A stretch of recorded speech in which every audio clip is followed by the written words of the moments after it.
Me llamo Carolina Huerta, y durante muchísimo tiempo creí que estaba viviendo un cuento de hadas. Tenía 38 años. Era una autora publicada y vivía en un departamento en un edificio antiguo en la colonia Roma, en la Ciudad de México, con mi esposo Marcos, un consultor financiero cuya voz podía derretir mi estrés en segundos.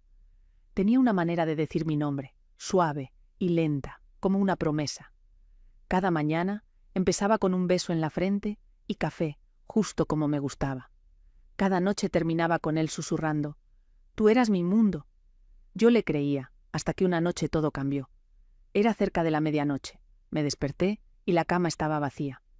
Al principio, supuse que Marcos había bajado por un antojo o a revisar algo. Me di la vuelta pensando que volvería a quedarme dormida. Entonces lo escuché. Una voz, su voz. Venía de su oficina en casa, baja, seria, calculada. «Ella todavía no sospecha nada», dijo. Me quedé helada por un momento. No podía respirar. El aire se sentía espeso y el corazón empezó a golpear como tambor en el pecho. Me incorporé, escuchando con más atención. «Todo va según lo planeado. Casi terminamos», continuó.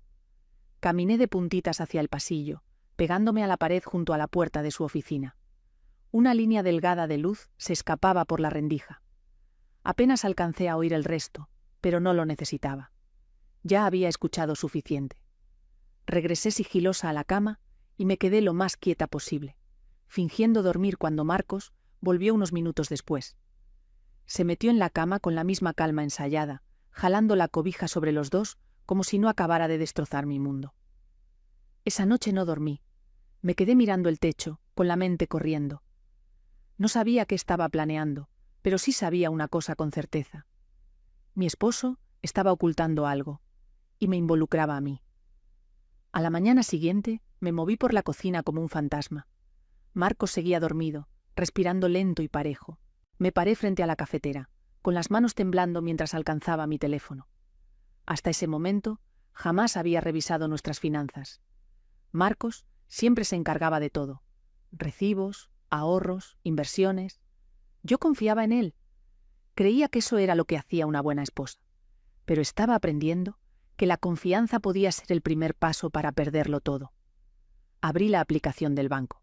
Se me atoró el aliento. Transacción tras transacción parpadeó en la pantalla. 10.000 pesos aquí, 20.000 allá, 15.000, 40.000. Decenas de retiros durante los últimos 3 meses. Nada enorme por sí solo, pero juntos dibujaban una imagen, una muy fea. Apreté el borde de la barra de la cocina, tratando de sostenerme. Entonces escuché la voz detrás de mí. «¿Revisando la cuenta tan temprano?» El tono de Marcos sonó casual, pero alcancé a ver el destello de sorpresa en sus ojos mientras se recargaba en el marco de la puerta y se tallaba la nuca. «Solo por curiosidad», dije tratando de sonar despreocupada. «Algunos de estos cargos se ven desconocidos». Él caminó hacia la cafetera, se sirvió una taza y me dio una sonrisa ensayada. «Ah, son solo unas inversiones pequeñas. Debí haber olvidado mencionártelas». Le di un trago sin mirarme a los ojos. Algo dentro de mí se quebró. No era enojo, todavía no. Era algo más frío, más filoso. Asentí despacio, fingiendo aceptar su explicación, pero ya lo estaba observando, no con amor, no con confianza, sino con claridad. Cada encogimiento de hombros, cada desvío, era otra grieta en la imagen en la que yo había creído. Esa noche noté más cosas. Estaba pegado a su teléfono todo el tiempo. Siempre lo dejaba boca abajo, siempre se salía para contestar llamadas. Y cuando le preguntaba en qué estaba trabajando, sonreía y decía: «Solo negocio. Nada de qué preocuparte». Pero yo sí estaba preocupada, profundamente, y esa preocupación se estaba convirtiendo en determinación. No iba a quedarme esperando para descubrir qué planeaba. Necesitaba respuestas, y las necesitaba rápido. 2 días después tuve mi oportunidad. Era una noche tranquila. Marcos acababa de cenar y dijo que iba a bañarse. Normalmente llevaba el teléfono a todas partes, como si fuera una extensión del cuerpo. Pero esa noche, por primera vez, lo dejó sobre la mesa del comedor. Lo miré fijamente. El corazón me retumbaba en el pecho como una campana de advertencia. Esperé 30 segundos, luego 60. Escuché el agua corriendo arriba y estiré la mano. Su teléfono estaba desbloqueado. Me temblaban los dedos mientras me desplazaba por los mensajes recientes. La mayoría eran inofensivos. Recordatorios de trabajo, charlas casuales. Pero entonces un hilo de mensajes resaltó. Sin nombre de contacto, solo un número. El mensaje más reciente decía: «Mándale los archivos Silomero. Solo asegúrate de que ella siga a oscuras. ¿Casi terminamos?». Me quedé paralizada. Leí el mensaje otra vez, y otra vez, con la mente acelerada. Archivos Silomero. Y asegúrate de que ella siga a oscuras. ¿Quién era ella? ¿Era yo? Le estaba enviando a alguien algo sobre mí. Se me revolvió el estómago. Volví a dejar el teléfono exactamente donde estaba, cuidando de no mover nada. Luego caminé a la cocina, me eché agua fría en la cara e intenté bajar la respiración. El sonido de la regadera seguía. Tenía unos minutos más, pero no podía dejar de pensar. Marcos no solo mentía, no solo engañaba, estaba planeando algo grande, y yo era el blanco. Más tarde esa noche, cuando se metió a la cama, me besó la frente como siempre. «¿Estás bien?», preguntó, con la voz suave. Asentí y sonreí apenas. Solo cansada. Por dentro yo estaba gritando. Él no sabía que yo había visto el mensaje. Seguía creyendo que yo seguía a oscuras. Ese fue su error, y yo pensaba aprovecharlo. A la mañana siguiente, en cuanto Marcos se fue a trabajar, llamé a Ana. Ana Preciado no era solo mi mejor amiga de la universidad, también era una abogada brillante, especialista en derecho patrimonial y fideicomisos. Habíamos perdido contacto por algunos años, pero nos reencontramos el verano pasado con un café. Nunca imaginé que la llamaría así. Cuando contestó, no perdí tiempo. La voz me temblaba mientras le contaba todo. Las salidas tarde de Marcos, los susurros, las transacciones ocultas, el mensaje sobre los archivos Silomero. Ella escuchó en silencio. Cuando terminé, solo hizo una pregunta. «¿De cuánto dinero estamos hablando?». «Cerca de 500 millones de pesos», dije. Hubo una pausa. Luego su voz volvió, firme y clara. «Carolina, tenemos que mover tus bienes ahora». Sentí que las rodillas se me aflojaban, así que me senté en el borde del sillón. «¿Estás segura?», susurré. «Sí. Si esperas, va a hacer su siguiente jugada. Vamos a crear un fideicomiso a tu nombre. Quedará legalmente protegido. No va a poder tocar ni un centavo». Tragué saliva con fuerza. El departamento, los ahorros, las regalías de mis libros, las inversiones, todo por lo que había trabajado estaba en juego. «Estoy dentro», dije. Las siguientes 72 horas fueron un torbellino de documentos, firmas y llamadas. Ana trabajó como una máquina. Metió a su equipo. Pasamos la escritura del departamento al fideicomiso, aseguramos las cuentas de inversión y movimos cada bien bajo mi protección legal personal. Para cuando Marcos llegó a casa al tercer día, yo ya había hecho lo que nunca creí que tendría que hacer para defenderme del hombre en quien una vez confié mi vida. Entró por la puerta cargando comida para llevar, con su sonrisa encantadora de siempre. «Pensé que podríamos comer comida tailandesa esta noche», dijo alegre. Asentí y tomé la bolsa de su mano. Él no tenía idea de que todo había cambiado. Los papeles estaban firmados, el dinero movido, la fortaleza construida. Podía intentar lo que quisiera, pero nunca volvería a acercarse a mis bienes. Y no pensaba advertirle, que creyera que yo seguía dormida, que hiciera su siguiente movimiento, porque ahora yo estaba lista. 4 días después, Marcos hizo su movimiento. Era una tarde de viernes. Llegó más temprano de lo normal, vestido con uno de sus trajes a la medida. Se veía tranquilo, casi complacido, mientras dejaba el portafolio y se sentaba frente a mí en la mesa del comedor. «Tenemos que hablar», dijo, deslizando una carpeta hacia mí. No me inmuté. La abrí despacio, revelando los documentos adentro. Papeles de divorcio. «Creo que es lo mejor», continuó con una voz ensayada. «Nos hemos distanciado. No quiero que esto se vuelva más doloroso». Lo miré, manteniendo el rostro inescrutable. «¿De verdad?», pregunté. Vaciló un segundo, lo suficiente para que yo viera el destello de incertidumbre detrás de sus ojos. Luego asintió. «Sí, es mejor así». Tomé aire y empujé la carpeta de regreso hacia él. «Antes de seguir, hay algo que debes saber». Sus cejas se fruncieron. «¿Qué?». Me incliné apenas hacia adelante. Mi voz salió calmada, clara y deliberada. «Ya moví todo», parpadeó. «¿Qué?». El departamento, las cuentas, las regalías, todo. Está en un fideicomiso protegido. No puedes tocarlo. El color se le fue de la cara. ¿Tú qué quieres decir? Quiero decir, dije con el tono firme, que no vas a entrar aquí, darme unos papeles de divorcio y salir llevándote la mitad de mi vida. Apretó la mandíbula. Su mano se cerró en el borde de la carpeta. No puedes hacer eso. Ya lo hice. Me miró por un largo momento, buscando alguna señal de debilidad, pero no le di ninguna. En una cosa tenía razón, dije en voz baja. La vida es impredecible. Él se echó hacia atrás y se levantó despacio. Nos veremos en el juzgado de lo familiar, dijo, con la voz fría y cortante. Yo sonreí y me puse de pie también. Entonces, adelante. Inténtalo. Inténtalo. Salió de la habitación y por primera vez en semanas exhalé, porque ahora ya lo sabía. Yo ya no era la mujer a la que podía manipular. Creí que lo peor había pasado. Me equivoqué. 3 días después de que Marcos salió furioso, noté algo extraño en el trabajo. Susurros, miradas de reojo. Compañeros que normalmente me saludaban con calidez, de pronto evitaban el contacto visual. No era paranoia, era demasiado constante. Luego mi asistente Raquel entró a mi oficina, pálida, sosteniendo una impresión. Creo que necesitas ver esto.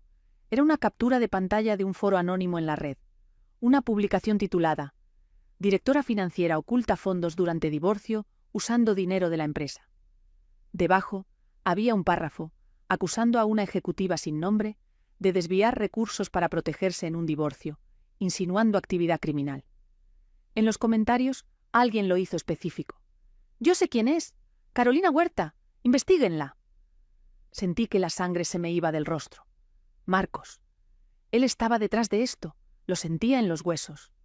«Está tratando de destruirme», susurré. Raquel asintió solemne.